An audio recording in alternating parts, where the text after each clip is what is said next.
But you build over 60% of the ones you sell here in the U.S. in Canada. You have more that come from Japan. Yep. How are you handling the impact of tariffs? Yeah.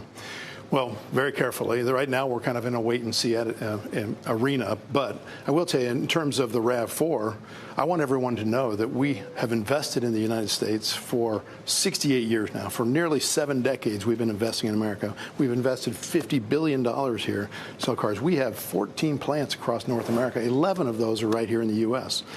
More of the RAV4s will be built in Kentucky with this next generation, but we will continue to build it in Kentucky, Ontario, Canada, with some coming from Japan to meet demand in the marketplace. But pricing is still an issue, especially with inventories at the level. Look, you have 10 days inventory out there. Yeah. You clearly are getting hit with tariffs. How are you passing along those costs? Toyota, one of the most important foreign automakers operating in the United States, is pulling back on its American footprint. The move has already triggered political shockwaves, with President Donald Trump making it clear that he's furious about the decision. And the reason is simple. Tens of thousands of American jobs hang in the balance. But this isn't just a story about Toyota and one company's production plan. It's a window into the bigger fight over trade, tariffs, and the future of America's auto industry. A battle where politics, economics, and global supply chains are colliding. This is all intense stuff, so let's break down what's actually happening, why it matters, and how the fallout could reshape the lives of workers and the broader auto market in ways that few people are ready for. Now, Toyota is no small player in the United States. In fact, it's the second largest automaker in the country, sitting just behind General Motors and ahead of domestic names like Ford and Stellantis. Its best-selling vehicle, the RAV4, consistently ranks among the top 3 cars in America. Last year alone, Americans bought nearly 500,000 RAV4s, making it a cornerstone of Toyota's success here. Over the decades, Toyota has poured about $50 billion into the U.S. economy. It operates 14 manufacturing plants across North America, with 11 of those located in the United States. These facilities are responsible for some of the most familiar vehicles on the road: the Camry, the Highlander, the Sienna, and the RAV4. Altogether, Toyota's U.S. operations directly support nearly 38,000 jobs, with thousands more tied to suppliers, parts manufacturers, and dealerships, and more. And that scale is why the news hits so hard. At the heart of this story is the tariffs and the taxes that are placed on imported goods. Under Trump's trade agenda, Japanese automakers find themselves caught between competing pressures in the market. At first, tariffs on Japanese-made vehicles climbed above 27%.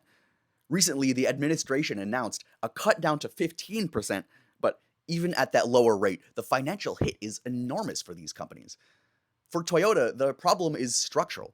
While it has invested heavily in U.S. plants, much of its production for American buyers still happens abroad. The RAV4, for instance, is built in 3 countries: the US, Canada, and Japan. More than half of the models sold in America are imported, and many of those come straight from Japan. That means that every tariff directly eats into Toyota's margins. Executives have admitted that they're basically in a wait-and-see mode. On the one hand, they want to build more cars in the United States. On the other hand, they can't simply uproot supply chains overnight. Retooling factories, shifting production lines, and securing parts takes years. Meanwhile, tariffs hit immediately.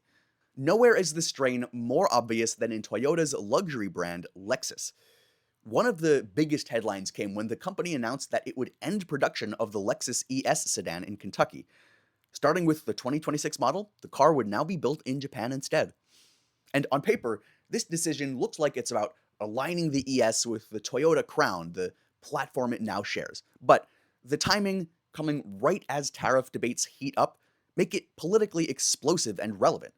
To Trump and his allies, it looks like Toyota is pulling high-end jobs out of America at the very moment that Washington is trying to pressure companies to do the opposite. For Toyota, not necessarily a problem, but a question that they're going to have to resolve is, where do you manufacture this vehicle? Because when you look at it right now, it's built in 3 countries, the U.S., Canada, and Japan. But here you can see the issue.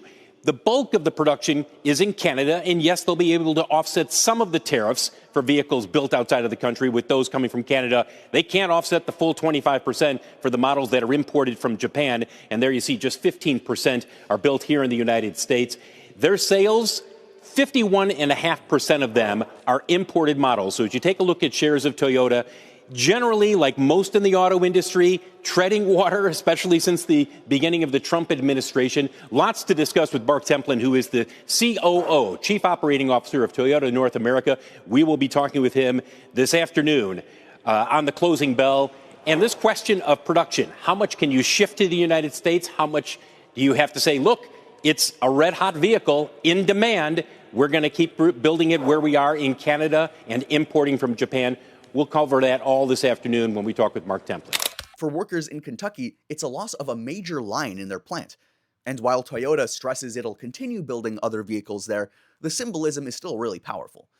A brand that once expanded American manufacturing is now rushing right back to Japan and out of here. Trump has never been shy about using tariffs as a weapon. His message to automakers has been clear: build in America or face the consequences. During meetings with CEOs, he even went so far as to insist that companies just eat the tariffs into their profit instead of raising prices on consumers, so that we wouldn't see the price increase from his tariffs. So Toyota's move hit a nerve. For Trump, it undermines the narrative that tariffs will bring manufacturing back home. Instead, here's one of the largest automakers in the world deciding to move a signature luxury model out of US plants. That makes it a political problem as much as an economic one. But behind the political clash are the real people.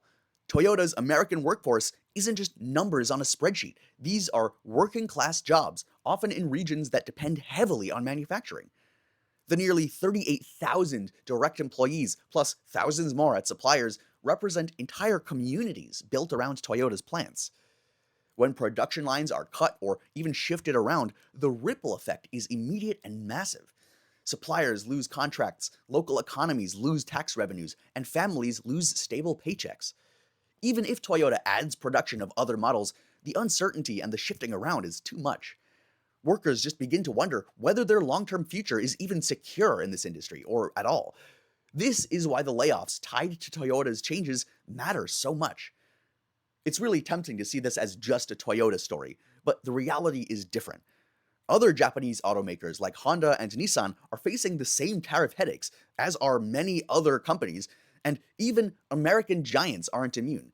Ford, for example, says that tariffs on cars and parts could cost it more than $2 billion just this year. The auto industry is already globalized to a degree that most people don't realize. A car that is built in America and really looks American may have half of its parts sourced from overseas. A car branded as Japanese might be built primarily in Kentucky or Indiana. These things come from all over the place, and it's really complicated and global. Supply chains cross borders constantly, and tariffs disrupt the delicate balance each time something crosses a border back and forth. This complexity means that no company can easily sidestep the massive cost. Whether they absorb the losses or just pass them along to buyers, someone pays. And sooner rather than later, that someone is the consumer walking into a dealership. Now, we're absolutely in a different place than the rest of the industry. For the last 60 days, the industry's had a lot of cars on the ground, and so they've been able to sell cars that aren't getting those tariffs. In our case, because our dealers are selling through our inventory as fast as we can build it. This year, we'll build 200,000 more cars than we did last year, and the dealers are still going to sell right through it. They end every month with 10-day supply of cars, and they're asking for more. So we're not worried about that piece of it. We are a little bit concerned about what the future holds, because the administration, they understand how complicated our industry is, how capital intensive it is, how long the product development cycles are, how long the product life cycles have to be to amortize the cost for that. They get those things. They also understand how complicated the supply chain is and how fragile the supply chain is for our parts makers. But the industry prices, be honest with me, yes, they will start going up at some point. Is absolutely. it in June? When do we see industry prices, not just for Toyota, but everybody, start to go up? You're absolutely correct. 25% tariffs are unsustainable. Everybody's going to have, nobody has profit margins like that, so everyone will have to eventually. Tariffs are a regressive tax where people buying products pay more. They essentially pay more taxes for any products instead of the taxes going to people with more money. Industry executives admit that what many already fear is here. Prices are heading higher. At first, companies tried to shield customers and consumers from that, selling cars already in inventory before the tariffs took hold, or maybe keeping the price lower and taking some of that hit. But with inventories running low, especially for popular models like the RAV4, the reality here is unavoidable. The 25% tariff is unsustainable. Even at 15%, it's unsustainable. Automakers don't have these kinds of profit margins that are wide enough to swallow this forever. Once a few companies start raising sticker prices, others will follow, and some may go out of business because consumers no longer want to buy their high-priced products. In fact, some increases have already trickled into the market. For American families, that means that the next car purchase could be hundreds, even thousands of dollars more expensive than it needed to be. So, where does this leave Toyota, Trump, and the broader industry? For now, Toyota insists it remains committed to America for some reason. It points to nearly 7 decades of investment, to billions spent on US plants, and to the fact that many of its most popular vehicles are still built here. But the Lexus move tells a different story, one where corporate strategy sometimes runs counter to the political pressure. This company is made to make money, and if it's not making as much money here as it could somewhere else, why would it stay? And Trump, meanwhile, faces a choice: push harder on tariffs and risk driving more companies to scale back or move out, or to ease up and risk looking weak on a signature policy. Neither option comes without political cost. For workers, the uncertainty continues. Some jobs may remain secure, others may just vanish, and the ripple effects will keep spreading through suppliers and local economies. Toyota's decision is more than a single company adjusting its production. It's a warning sign about the limits of tariffs and the future to come with all these other companies.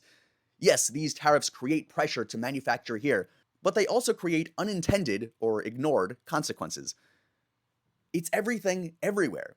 Supply chains are global. You can't just produce things in the United States without tariffs affecting the costs of everything. And in this case, they've helped trigger layoffs, plant closures, and political backlash. As one of America's largest foreign automakers pulls back, the stakes couldn't be clearer. The fight over where cars are built, or any other products, is really this fight over where Americans work, how much they pay, and what kind of economy the country will have in the years ahead with this kind of protectionism and aggression towards other countries and their companies.